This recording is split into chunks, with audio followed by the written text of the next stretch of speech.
মদিনার এমন কোন মানুষ নাই সেই দিন না কেঁদেছিল। শিশু থেকে বৃদ্ধ সবাই কান্দে। ঘর থেকে বের হইয়া রওজা শরীফের দিকে দৌড়ে আসে, নবী আসছেনি। নবীর মুয়াজ্জিন এতদিন পরে আযান দেয়, নবী আসছেনি, নবী আসছেনি, নবী বুঝে ফিরে আসছে রে। সারা মদিনার ভিতরে কান্নার রোল পড়ে গেল। বেলাল যখন আযান দিছে, আশহাদু আন্না মুহাম্মাদার রাসূলুল্লাহ, মদিনার মাটি থরথর থরথর করে কেঁপে উঠছে।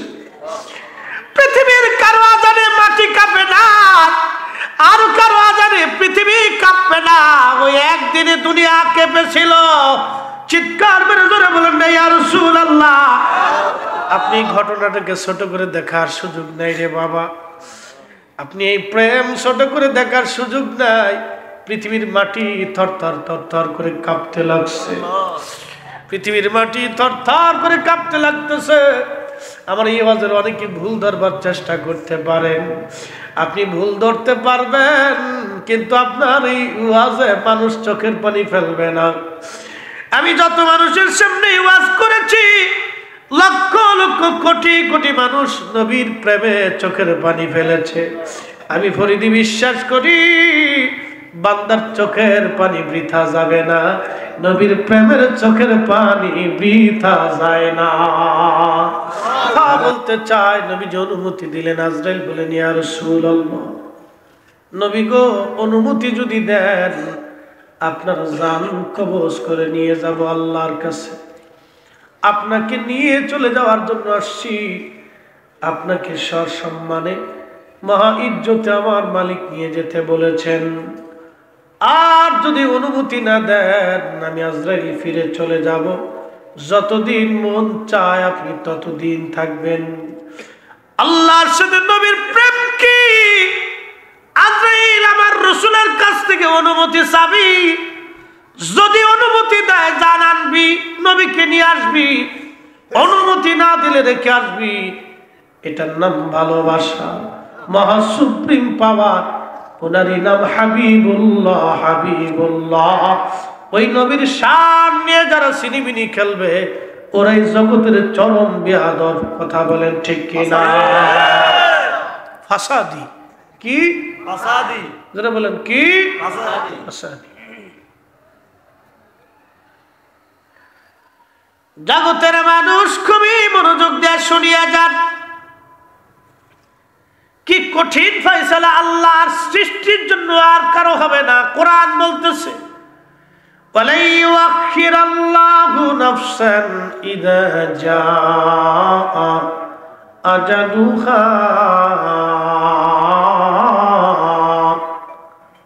বান্দা হায়াত যদি শেষ হয়ে যায়, 1 মিনিট আগেও হবে না, 1 মিনিট পরেও হবে না, 1 মিনিট আগেও না, 1 মিনিট পরেও না। তোমার জিন্দেগি শেষ,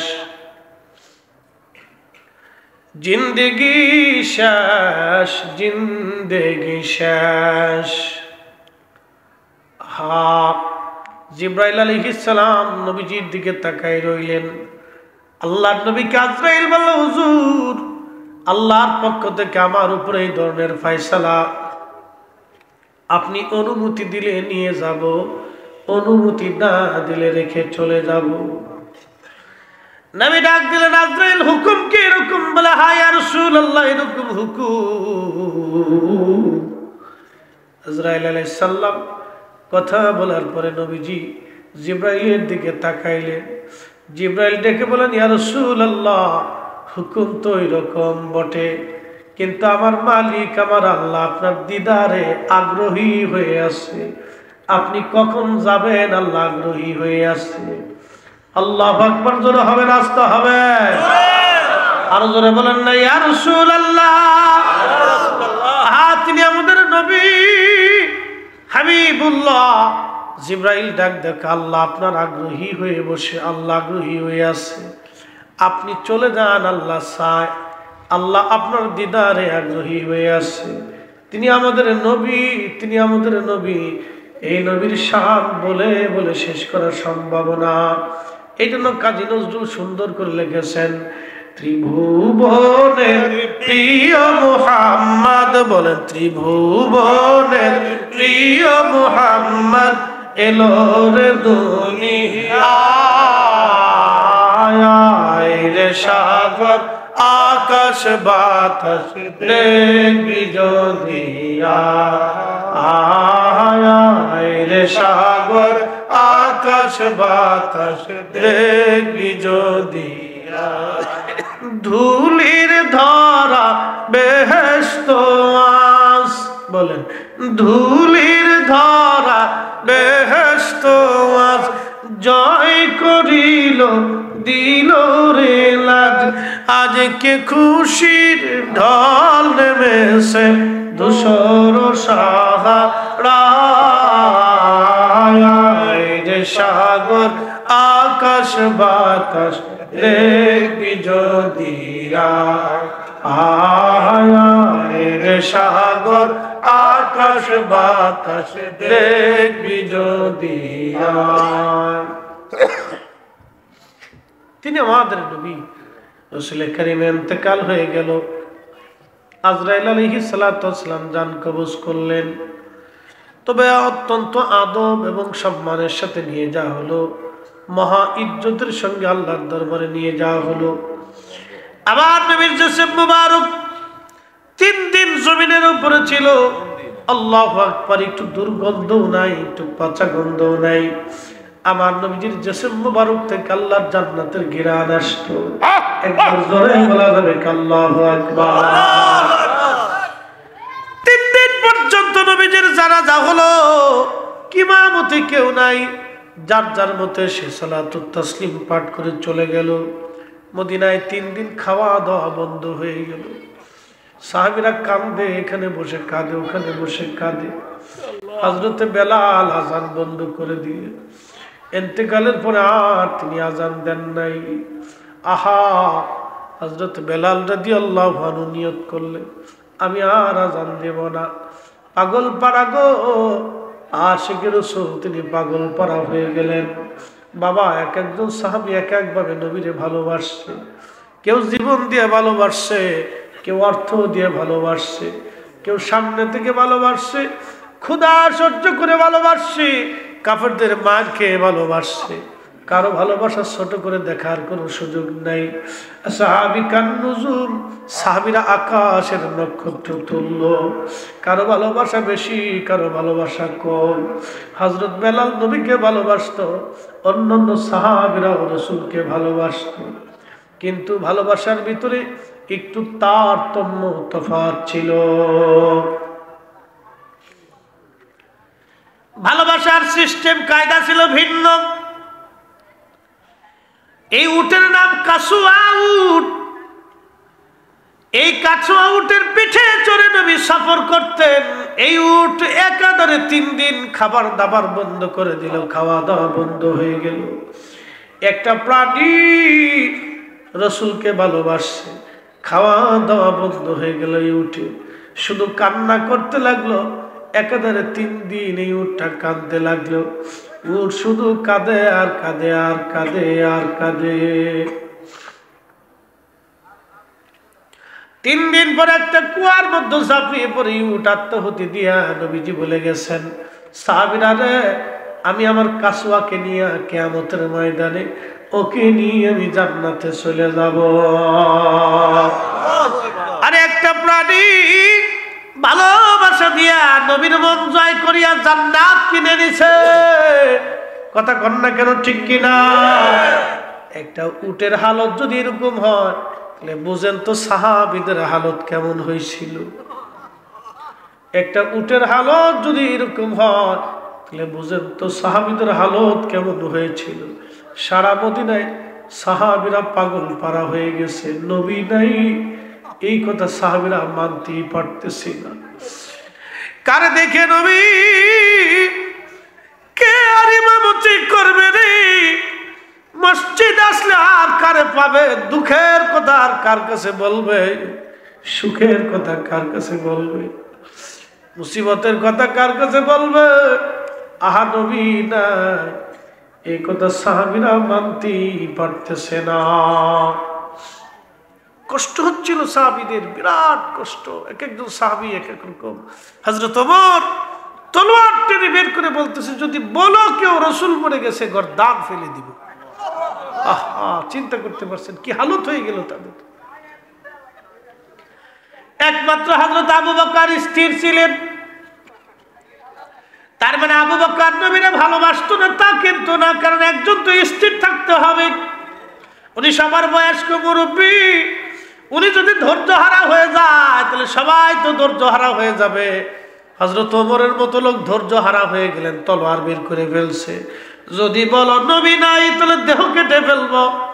ওমরের মতো সাহাবী, কঠিন শক্ত মানুষ, তিনি পর্যন্ত একেবারে পাগল ভরা হয়ে গেছে। তাহলে বুঝেন তো সাহাবীদের অন্যদের হালত কেমন ছিল। আল্লাহু আকবার। হযরত বেলাল রাদিয়াল্লাহু আনহু হালত অন্যরকম হয়ে গেল। আহা, আর আজান দেন নাই তিনি। হযরত আবু বকর বহুবার অনুরোধ করলেন, আবু বকরকে বলেন, আবু বকর তুমি আমাকে গোলামীর আজাদ থেকে কিনেছিলা কি? তোমার নিজের জন্য না আল্লাহর জন্য? আবু বকর বলল, আমি আল্লাহর জন্য কিনেছি। তাহলে তুমি আমার অধিকার খাটাইবা না, জোর করবা না। আমি আজান দিতে পারবো না, এটা আমার দ্বারা সম্ভব না, আমার ধৈর্যে কোলায় না, আমি পারতেছি না। তার মানে আবু বকরের ভালোবাসা বেলালের ভালোবাসা ভিন্নতা আছে। তার মানে এটা না ভালোবাসছে সবাই। হযরত হামজালাও তো নবীরে ভালোবাসে জীবন দিয়া গসলুল মালাকা হইছে। কত সাহাবী নবীর সামনে নবীকে বাঁচাইতে যায় শহীদ হয়ে গেছেন, তারাও ভালোবাসে। জুলাইবি ভালোবাসা দিয়া স্ত্রী পুত্র সব সারিয়া চলে গেলেন। জাফর ভালোবাসতে বাসতে সন্তান রাখিয়া চলে গেল। আব্দুল্লাহ বিন রাওহা নতুন স্ত্রী ঘরে রেখেই চলে গেল। যায়েদ বিন হারেসা কারো কাছ থেকে না শুনিয়া ভালোবাসতে বাসতে বাবা মা পর্যন্ত ছেড়ে দিল। ওয়াসাল কারণী ভালোবাসতে দেইয়া আল্লাহু আকবার দিনহীন হইয়া নবীর কদমের দিকে রুজু হইয়া শুধু ইয়ামান থেকে ভালোবাসতে বাসতে লাগলো। একবার জোরে বলা যাবে কি ইয়া রাসূলুল্লাহ। হযরত মালিক ইবনে আনাস 80 বছর মদিনায় জুতা স্যান্ডেল পরলেন না ভালোবাসতে যাইয়া। কি বলবো, এক একজনের ভালোবাসা এক এক রকম। কারো ভালোবাসা তো ছোট করে দেখার সুযোগ নাই। কি কথা কন না কেন, ঠিক কিনা? নবী নিজেও ছোট করেন নাই। বেলাল চলে গেল সিরিয়ায়, অনেক লম্বা ওয়াজ। হযরত বেলাল আবু বকরের কাছ থেকে বিদায় নিয়ে সিরিয়ায় চলে গেল। সিরিয়ায় চলে যাওয়ার পরে বেলাল রাদিয়াল্লাহু আনহু রাত্রিবেলা ঘুমায়, আমার নবীজি স্বপ্ন গেল, বেলাল রে কেমন জুলুম তুমি আমার সঙ্গে শুরু করছো, কেন তুমি আমার জিয়ারতে আসো না রে বেলাল? আমি নবীর জিয়ারতে আয়। ইমাম কিরমানি শরহে বুখারীর মধ্যে তিনি লিখেছেন, বেলাল রাদিয়াল্লাহু আনহু নবীজির এই দৃশ্যগুলি দেখে সহ্য করতে পারতেন না। রওজা শরীফ দেখলে সহ্য করতে পারতেন না, হুজরা শরীফ দেখলে সহ্য করতে পারতেন না। তার মানে উনি ভালোবাসাটা এরকম ছিল, উনি রওজা মোবারক দেখলে আর কলিজায় ব্যথা লাগতো, কষ্ট হতো। আল্লামা ইমাম জাইলাই নাসপুর রায়ের মধ্যে তিনি লিখেছেন, হযরত বেলাল রাদিয়াল্লাহু আনহু আবু বকরের কাছ থেকে বিদায় নিয়ে রওনা হয়ে গেলেন। আহা, হযরত ইমাম কিরমানি লিখেছেন, বেলাল রাদিয়াল্লাহু আনহু ওই দৃশ্যগুলি সহ্য করতে না পেরে চলে গেলেন তিনি মদিনা থেকে। আল্লাহু আকবার। এটা ছিল ভালোবাসা। বরদাস্ত করতে পারতেছেন। আপনারা দেখবেন কোন মা যদি সন্তান মারা যায়, দেখবেন অনেক মা সন্তানের কবরের দিকে তাকায় তাকায় কাঁদতে থাকে। সন্তানের বিছানা ধরে কাঁদে, কাপড় ধরে কাঁদে। এটা ভালোবাসা। বাবার এটা দলিল দেওয়া হয় না, এটা দলিল দেওয়া হয় না। এই ভালোবাসার দলিল দিয়ে মানা যায় না, এই ভালোবাসার দলিল দিয়ে হয় না। হযরত বেলাল চলে গেলেন। স্বপ্নে নবীজি ডাকে, বেলাল আয়। আল্লাহর নবী স্বপ্ন দেখানোর পরে বেলাল রওনা হয়ে চলে আসছে মদিনাতুল মুনওয়ারা। আসি ইমাম কিরমানি রাহিমাহুল্লাহ লেখেন, রওজা মোবারকে হামাগুড়ি দিয়ে দিয়ে কাঁদতেছে বেলাল। ধুলাবালিগুলি চোখে মুখে মাখাইতে লাগতেছে। রওজা মোবারকের জালি মুখে মোবারকের সঙ্গে মাথা ঠেকায় কাঁদতেছে। হুজুর আমি আসছি, গোলাম আপনার কদমে হাজির হয়ে গেছে, কান্নাকাটি করতেছে পাগলের মতো। বুঝতেই পারতেছেন সাহাবীদের হালত কি। আল্লাহু আকবার। আমাদের ভালোবাসা তাদের ভালোবাসা আকাশ আর পাতাল ডিফারেন্স ছিল। বন্ধু, এই ঘটনাটা আমি অনেকগুলি কিতাব থেকে একটা পয়েন্ট আলোচনা করেছি। হযরত শেখ আব্দুল হক মুহাদ্দিস দেহলভী রাহমাতুল্লাহ আলাইহি লিখেছেন, আল্লামা ইমাম তাকিউদ্দিন সুবকিয়া শিফা ও সাকামের মধ্যে লিখেছেন, রওজা মুবারকে বেলাল কাঁদে। সাহাবীরা আসলো, নতুন মুয়াজ্জিন আসছে, দেখছে বেলাল আসছে। সাহাবীরা আসলো, অনেক লম্বা ওয়াজ। সাহাবীরা আসছে, সাহাবীরা আয়েশা দেখতেছে নবীর মুয়াজ্জিন কান্নাকাটি করে। ডাক ডাকা, নবীর মুয়াজ্জিন কতদিন হলো আজান দাও না, একটা আজান আমাদেরকে শোনাইয়া যাও। নতুন মুয়াজ্জিন, সাহাবীরা রিকোয়েস্ট করলো, কিন্তু বেলাল আজান দেয় না, রওজা মুবারকে কান্দে। সাহাবীরা বলল, আপনার কথায় বেলাল আজান দিবে না, যাও হাসান আর হুসাইন আসেনি। ইমাম হাসান হুসাইনকে ডেকে নিয়ে আসা হলো। এই দুইজনের নানার চেহারা পাইছিল। চিৎকার মেরে জোরে বলেন আল্লাহু আকবার।